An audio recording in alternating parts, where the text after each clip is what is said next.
السلام عليكم ورحمة الله وبركاته. بسم الله الرحمن الرحيم. الحمد لله رب العالمين، نحمده ونستعينه ونستغفره ونعوذ بالله من شرور أنفسنا ومن سيئات أعمالنا. من يهده الله فلا مضل له ومن يضلل فلا هادي له، وأشهد أن لا إله إلا الله وحده لا شريك له، وأشهد أن محمدًا عبده ورسوله صلى الله وسلم وبارك عليه وعلى آله وأصحابه أجمعين. أما بعد، فقد أخذنا في الدروس الماضية عدداً من القواعد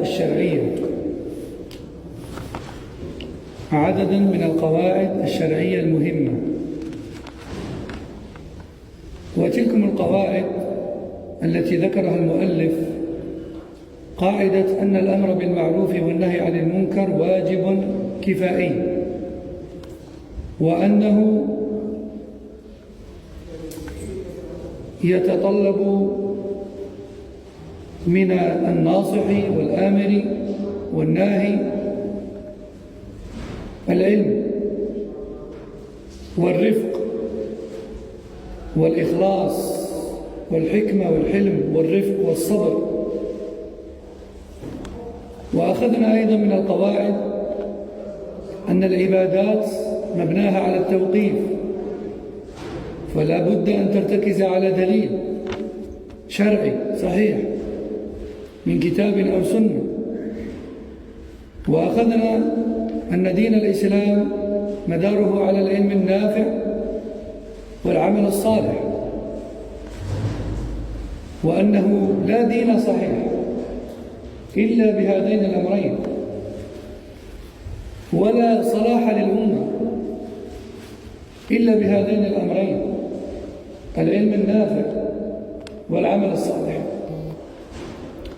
وأخذنا أيضا قاعدة أن درء المفاسد مقدم على جلب المصالح.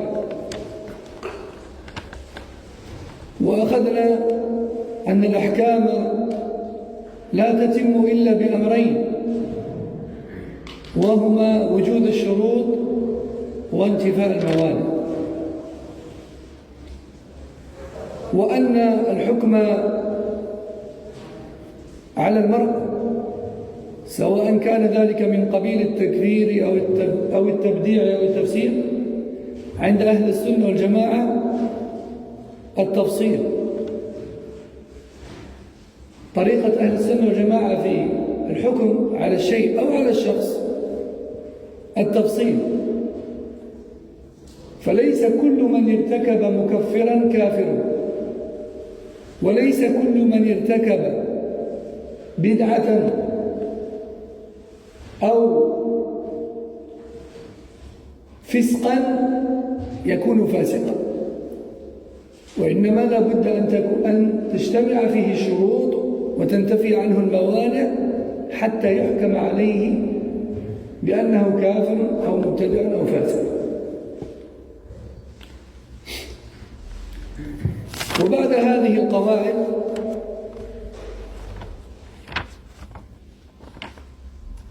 انتقل المؤلف حفظه الله إلى فصل جديد، وهو موقف السلف الصالح من المبتدعة.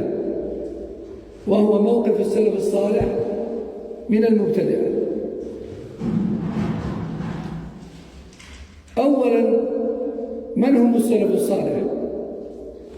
السلف الصالح هم أولا وقبل كل شيء أهل القرون المفضلة،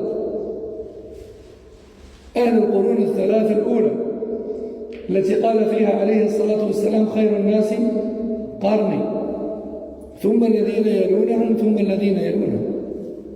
يعني هو وأصحابه عليه الصلاة والسلام رضي الله عنه، ثم خير من اتبعهم علما وعملا من الصحابة من التابعين، ثم خير من اتبعهم علما وعملا من أتباع التابعين. هؤلاء هم السلف الصالح. ثم كل من تبع مذهبه عقيدة وعلما وعملا في جميع القرون التي تبعته.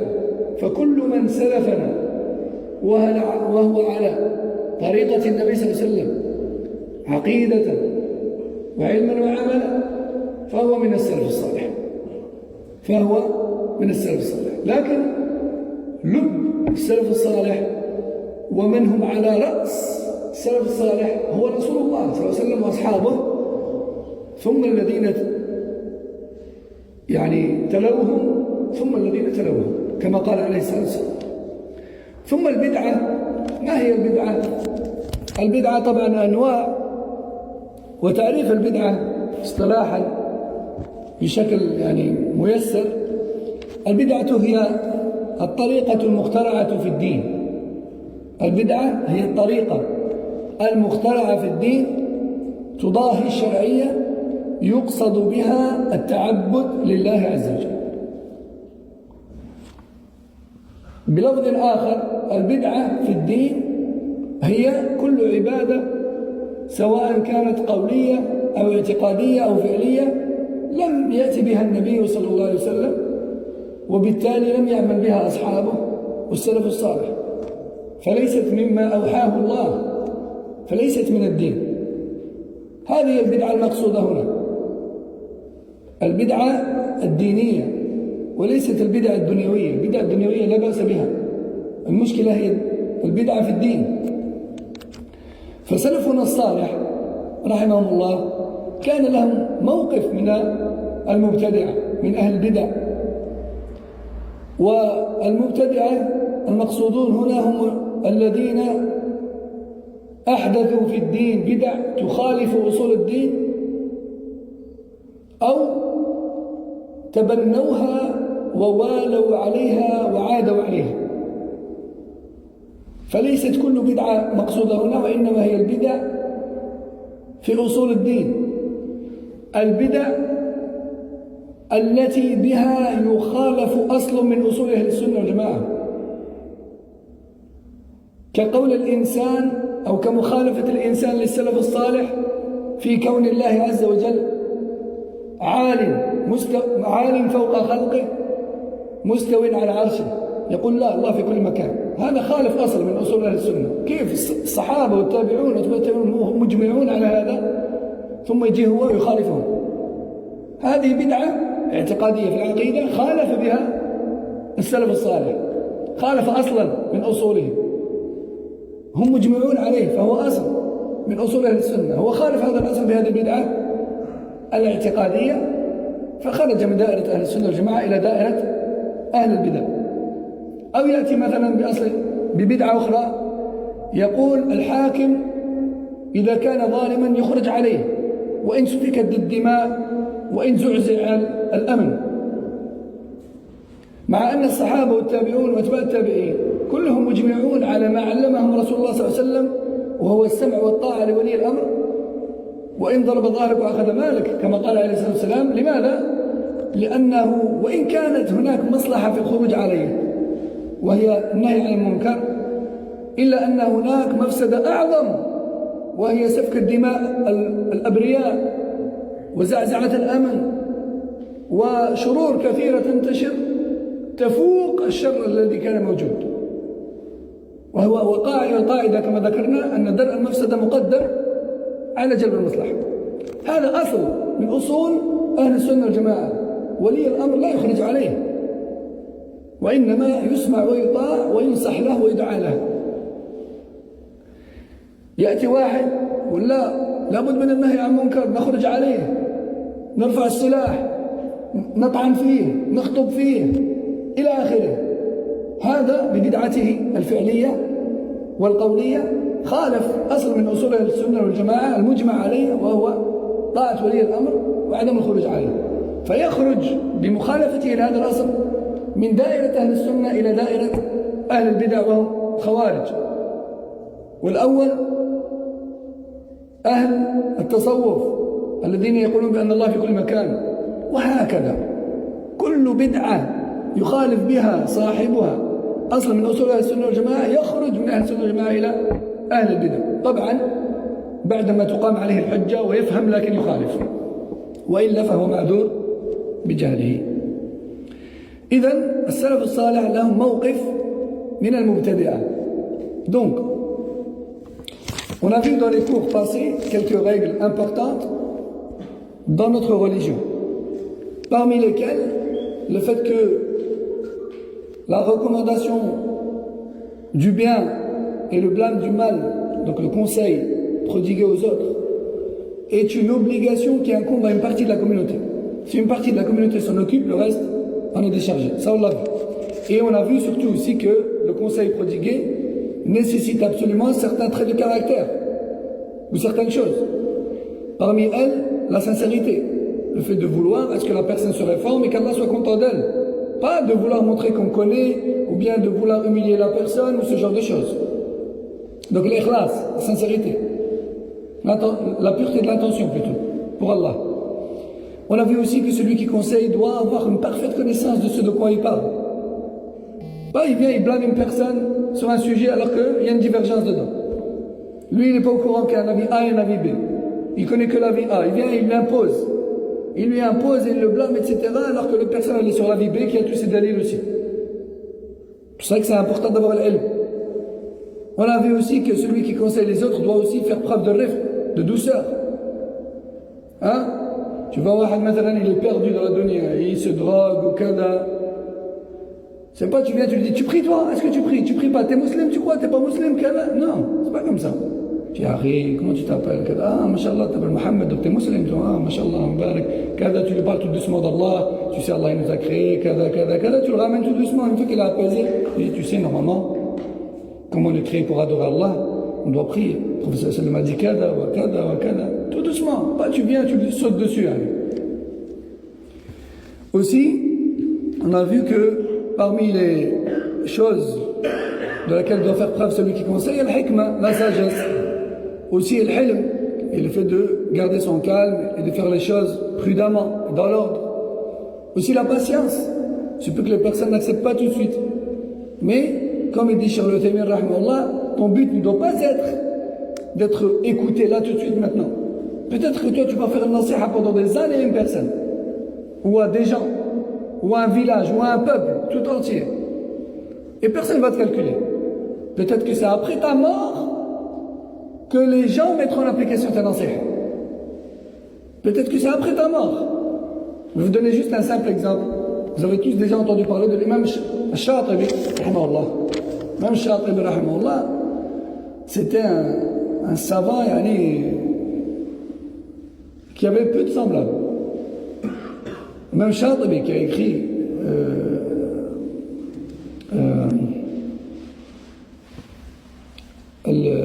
l'I'tisam, son livre dans l'importance de l'attachement à la sunna. Ce savant-là, il marchait dans les rues et il conseillait les gens.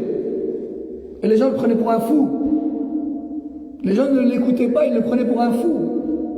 Shatibi il était réputé dans la ville comme étant le fou de la ville. Mais regardez aujourd'hui, quand on dit l'imam Shatibi, ceux qui connaissent un peu les noms des ulama, les noms des livres, quand on lui dit l'imam Shatibi, ah, Allahu Akbar, mashallah, rahimahullah. C'est un grand savant, très grand savant, il a écrit des livres, mashallah. C'est un grand savant de la sunna, l'imam Shatibi. Mais à son époque, dans sa ville, dans sa terre, il ne t'a pas écouté. Ou très peu du moins. Donc, ton but ne doit pas être d'être écouté là tout de suite maintenant. Mais toi, tu fais une nasiha, tu es patient. Tu fais une nasiha pour Allah, Taïb. Donc ça c'était la première règle qu'on avait vue. La deuxième, on a vu qu'il n'y a de religion et il n'y a de réforme possible que par la science correcte et la mise en application. S'il n'y a pas de science correcte et pas de mise en application, il n'y a pas de din en fait. Même si on prétend dans la religion et tout ça, mais si tu n'apprends pas ce que Allah veut vraiment de toi et que tu ne l'appliques pas, il n'y a pas de din. La prétention ne sert à rien, la prétention elle n'apporte rien. Ensuite, on a vu que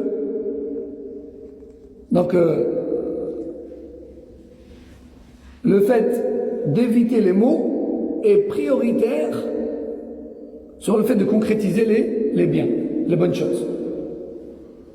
C'est-à-dire que si ton intervention dans une chose va susciter plus de bien que de mal, alors fais-le. Mais si tu sais que tu vas faire plus de dégâts que de bien, abstiens-toi. Même si ce que tu voulais dire, c'est bien. Car c'est ce que les prophètes faisaient, et à leur tête, Mohammed. Et je rappelle un hadith par rapport au Kaaba, quand il a dit à Aïcha, si je ne craignais pas la réaction des Arabes de la Mecque, qui ont toujours vénéré, respecté le Kaaba, et qui ont accepté l'islam aujourd'hui, si je ne craignais pas leur réaction, j'aurais détruit la Kaaba, j'aurais reconstruite sur les fondations d'Ibrahim, alayhi salam. C'est une bonne chose ou pas de reconstruire la Kaaba comme son premier jour? C'est une bonne chose. Mais la réaction des Arabes et leur apostasie après avoir embrassé l'islam, c'est un mal qui est considéré comme étant plus grand. Donc il vaut mieux laisser la Kaaba comme elle est et que les gens restent dans l'islam. Ça c'est un exemple, il y en a d'autres bien sûr, on les a vus. Enfin, on a vu une dernière règle la semaine dernière. Cette règle qui dit que les verdicts religieux, que ce soit sur les choses ou sur les personnes, ne sont applicables et pris en considération que si toutes les conditions sont réunies et les excuses valables écartées. Toutes, sans exception. Que cela soit le jugement sur les choses et les situations, mais même sur les personnes. Ainsi, on avait vu clairement que toute personne qui commet un acte de mécréance majeure n'est pas forcément mécréante. Et toute personne qui commet un acte ou qui commet une innovation d'égarement n'est pas forcément égarée. Et toute personne qui commet un acte qui rend grandement pervers et désobéissant n'a pas forcément ce statut-là, jusqu'à ce que toutes les conditions sont réunies et les excuses valables écartées d'elles. Et on avait donné un exemple de ceux qui vivent dans une forêt lointaine, ils ont juste entendu parler de l'islam un jour, ils l'ont embrassé, et puis ensuite, ils n'ont pas continué à apprendre, et puis ils commettent des choses qui font sortir de l'islam maintenant. On avait pris cet exemple-là, bien qu'il y en ait d'autres. Après avoir cité ces quelques règles-là, l'auteur, hafidahullah, passe au chapitre suivant, chapitre numéro 9, qui s'intitule « La position des pieux prédécesseurs face aux innovateurs ». Tout d'abord, qui sont les pieux prédécesseurs? Les pieux prédécesseurs sont tout d'abord et avant tout, le prophète sallallahu alayhi wa sallam et ses compagnons radiyallahu anhum. Eux, ils sont à la tête des pieux prédécesseurs. Ce sont eux les meilleurs de la communauté musulmane. Ensuite, après eux, viennent leurs élèves, c'est-à-dire tabi'in, la génération suivante, parmi les meilleurs de ceux qui ont appris d'eux la croyance et la pratique. Puis vient la génération suivante qui sont les élèves de leurs élèves, donc atba' tabi'in, c'est-à-dire les meilleurs qui ont appris auprès de tabi'in la croyance et la mise en pratique de la religion. Ça, c'est, disons, les meilleurs des pieux prédécesseurs. Ensuite viennent après eux tous ceux qui ont suivi à la trace leurs croyances et leurs pratiques. Ainsi, tous ceux qui nous ont précédés, qu'on ait un lien de famille avec eux ou non, qu'on les connaisse ou non, et qui étaient exactement sur la croyance et la pratique du prophète sallallahu alayhi wa sallam et ses compagnons, sont considérés comme des pieux parmi les prédécesseurs. Mais le noyau et les meilleurs des pieux prédécesseurs, et ceux à qui on pense en premier lieu dès qu'on dit salaf salih, ce sont les 3 premières générations, concernant lesquelles le prophète sallallahu alayhi wa sallam a dit: les meilleurs des gens sont ceux de ma génération, puis les 2 suivantes. Ensuite, al-bid'ah. Qu'est-ce que l'innovation? De façon très simple, l'innovation, c'est toute croyance, ou parole, ou pratique, en religion, inventée, à travers laquelle on cherche à adorer Allah. Toute croyance, ou pratique, ou parole inventée en religion à travers laquelle on cherche à adorer Allah. Quand on dit inventé, c'est-à-dire que le prophète sallam ne l'a pas pratiqué, ni lui ni ses compagnons. Dit autrement, ça n'a pas été révélé par Allah Azza wa Jal dans le Coran et le Sunna. Donc ça ne fait pas partie de l'islam. Ça, c'est ce qu'on appelle une bid'a. Mais les bid'as, elles sont diverses. Et elles sont de plusieurs degrés en gravité. Certaines sont plus graves que d'autres. Certaines sont, si je peux dire ça comme ça, plus vulgaires que d'autres, plus graves que d'autres. Et les innovations desquelles il est question ici, c'est surtout, en particulier, les innovations d'égarement. Les innovations qui rendent égarés. Toute innovation ne rend pas égaré. Toute innovation est désobéissance. Toute innovation est égarement. Toute innovation est interdite. Mais quand on parle d'égarement ici, on parle de quitter la voie des pieux prédécesseurs. Il se peut qu'une personne commette une innovation, mais qui ne fait pas forcément d'elle une personne égarée dans le sens où elle ne fait plus partie des gens de la sunna. Prenons un exemple. Une personne qui, par exemple, elle récite le Coran et à la fin elle dit Sadaqallahu al-Azim. À chaque fois, systématiquement, qu'elle récite le Coran, elle dit Sadaqallahu al-Azim à la fin. Effectivement, Sadaqallahu al-Azim. ومن أصدق من الله قيلا ومن أصدق من الله حديثا. Sadaqallahu al-Azim, ça veut dire Allah, le très grand, a dit vrai. Oui, effectivement, Allah a dit vrai. Allah ne dit que vrai. Allah a clairement dit dans le Coran ce qui a pour sens et qui est plus véridique qu'Allah en parole. Il n'y a pas de doute là-dessus. Mais le fait de prendre l'habitude de dire cette parole-là systématiquement à la fin de chaque récitation, ça c'est une bid'a, c'est une innovation. Est-ce que pour autant celui qui commet cette innovation, on le considère comme mubtadi' égaré? Yani, il est plus dans Ahl Sunnah wal Jama'a. Non. Parce que ce n'est pas une bid'a d'égarement dans le sens où elle fait sortir de Ahl Sunnah wal Jama'a. Toute bid'a est égarement. Toute bid'a est péché. Toute bid'a est interdite. Ça, là, il y a une subtilité à comprendre. Mais toute bid'a ne fait pas quitter le bateau de la sunna et de la salafiyya. Ça, il faut bien comprendre. La bid'a qui fait sortir des gens de la sunna et du groupe, c'est la bid'a qui va venir contredire un fondement ou plus parmi les fondements des gens de la sunna et du groupe.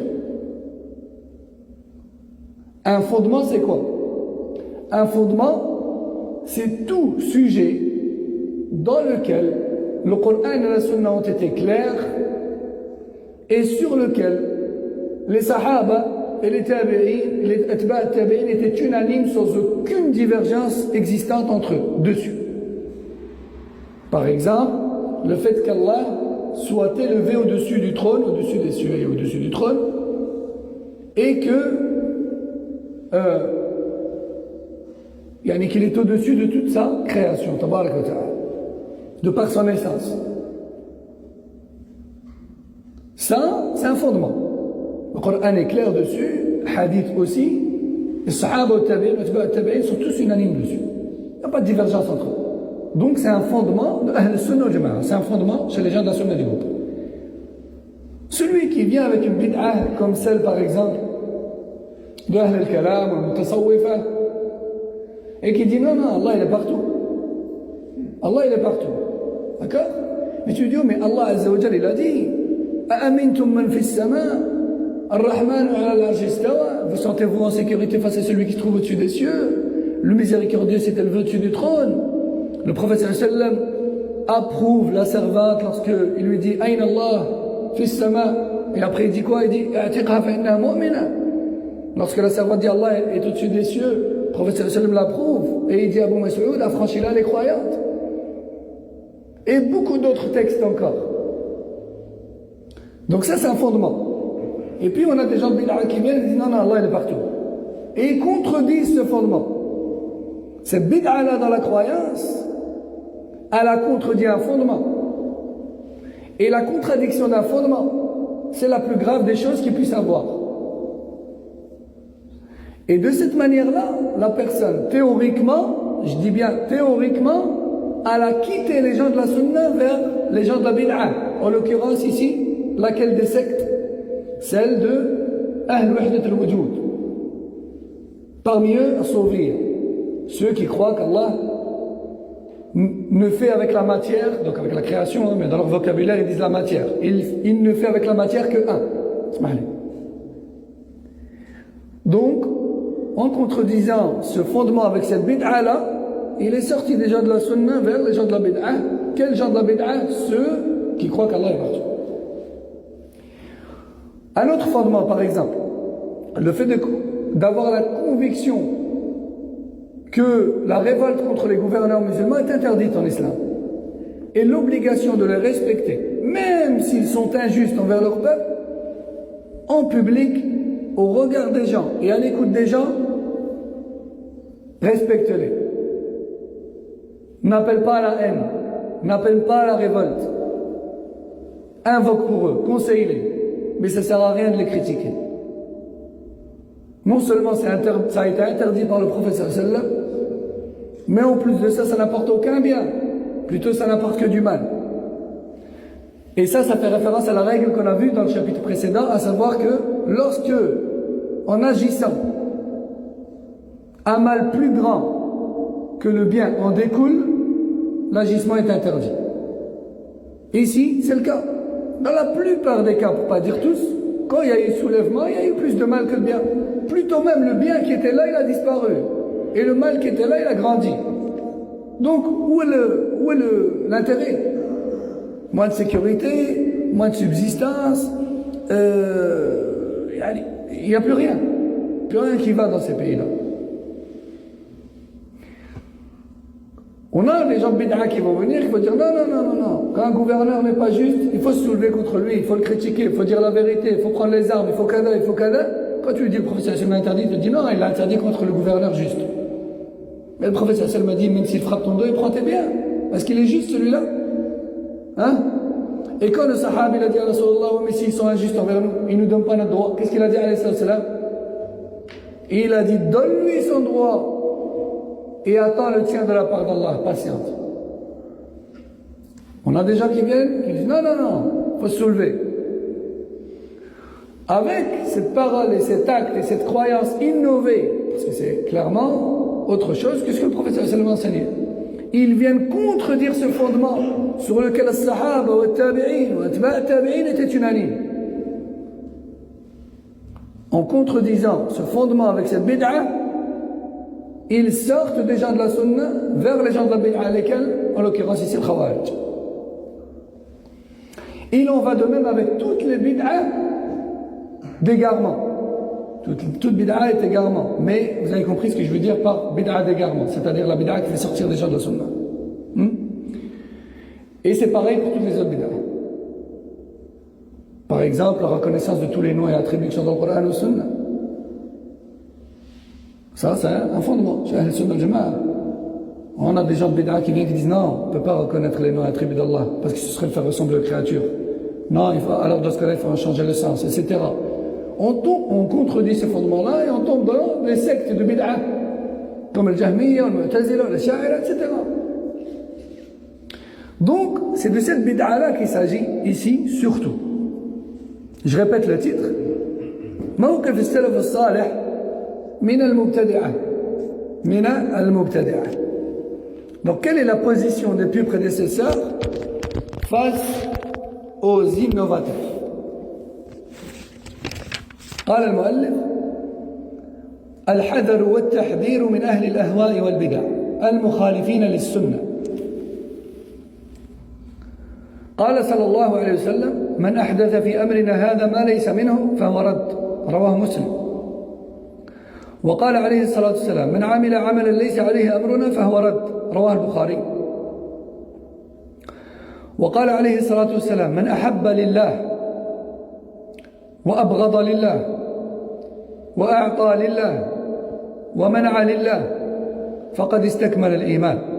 رواه أبو داود.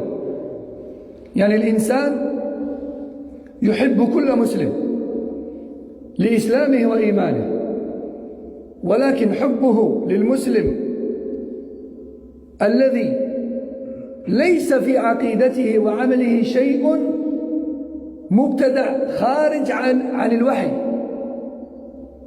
حبه لهذا الإنسان أكبر من حبه للمسلم الذي عنده بدع في عقيدته وأعماله. إذا قال عليه الصلاة والسلام من أحب لله وأبغض لله، تحب هذا لله لأنه مسلم ولأنه على السنة في عقيدته وعمله، وتحب هذا لله لأنه مسلم لكن عنده بدع في العقيدة والعمل، فتبغضه لله من أجل هذه البدع، فحبك له أقل من حبك للأول.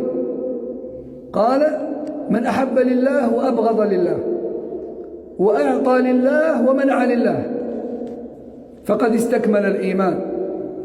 رواه أبو داود. Donc, l'auteur, Hafidahullah, nous dit la position des pieux prédécesseurs face aux innovateurs, c'est de prendre garde et de mettre en garde. C'est de prendre garde et de mettre en garde contre toute innovation et innovateur contradicteur de la sunna. Le prophète sallallahu alayhi wa sallam a dit quiconque innove dans notre affaire qui est celle-ci, à savoir l'islam, se verra rejeter cette œuvre et refusée par Allah Azza wa Jalla. Rapporté par Muslim.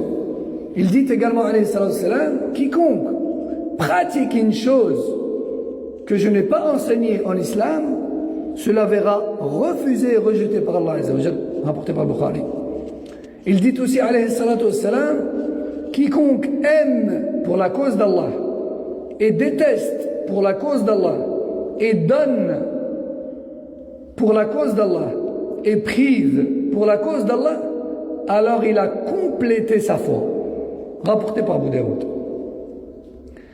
Bien sûr, on aime tous les musulmans en Allah Azza wa Jalla. On aime tous les musulmans en Allah Azza wa Jalla. Toute personne qui est musulmane, elle est notre frère ou notre sœur en Allah Azza wa Jalla.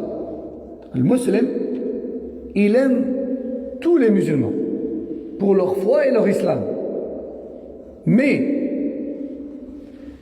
l'amour du musulman pour le musulman et la musulmane qui n'a en lui aucune croyance ni pratique innovée, cet amour-là, il est bien sûr plus grand que l'amour qu'il a pour les musulmans qui ont dans leur croyance et leur pratique de bid'a des choses qu'Allah déteste, des choses qui ont été décidées à sa place, tabarak wa ta'ala.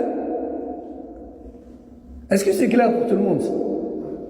On aime tous les musulmans, mais cet amour en Allah Azza wa Jal va être différent d'une personne à une autre. Pourquoi? Et en fonction de quoi? En fonction de l'obéissance à Allah, que ce soit dans l'ordre des péchés ou des bid'a. Et il est tout à fait normal d'aimer plus une personne qui fait attention à n'introduire dans sa croyance et sa pratique aucune bid'a, d'aimer plus cette personne-là qu'une personne qui ne fait pas attention, voire même qui défend les bid'a. Donc le prophète sallallahu alayhi wa sallam dit, celui qui aime pour la cause d'Allah et qui déteste pour la cause d'Allah. Alors attention, celui qui désobéit à Allah ou qui fait des bid'a, ça ne veut pas dire on le déteste totalement, on ne l'aime plus du tout, non. Tant que ces bid'a-là ne le font pas sortir d'islam et qu'il est encore musulman, on l'aime encore pour sa foi et son islam. Mais notre amour vis-à-vis de lui va diminuer. Pourquoi? Parce qu'il a en lui de la désobéissance à Allah, des choses qu'Allah n'aime pas. Mais tant qu'il reste musulman, il doit obligatoirement rester dans notre cœur une part d'amour vis-à-vis de lui. Si un jour, il annule son islam. Et qu'il est conseillé et que la preuve est établie sur lui, il a compris, etc., mais il a tout de même refusé et il reste sur cette mécréance-là, alors oui, les gens de science se réservent le droit de le déclarer apostat, et là, l'amour que le musulman a envers cette personne-là disparaît totalement. Parce qu'elle est sortie de la foi, sortie de l'islam, elle a annulé sa foi. Ou sinon, il y a toujours un amour vis-à-vis d'elle. Et ça, c'est l'une des choses à laquelle nous, gens de la sunna, Inch'Allah, on doit faire attention. On voit parfois, surtout, c'est plus fréquent chez la jeunesse, chez les jeunes, quand ils voient une personne maintenant qui n'est pas dans la salafiyya, qui n'est pas tout à fait dans la sunna, qui ne connaît pas, ne connaît pas trop. Eh bien, qu'est-ce qu'il fait?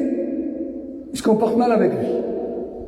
Il le regarde mal, peut-être il ne répond pas à son salam, il répond à son salam une fois sur 10, il ne veut pas prier à côté de lui, il lui sourit pas, mais allège, pourquoi, ya akhi? Muslim, hada. C'est un musulman, c'est ton frère, subhanallah. Hein? C'est quoi ton problème? C'est quoi? Il n'a pas de barbe. Il a fait tel bid'a. Allah il t'a appris à toi, pas encore à lui, cette chose-là.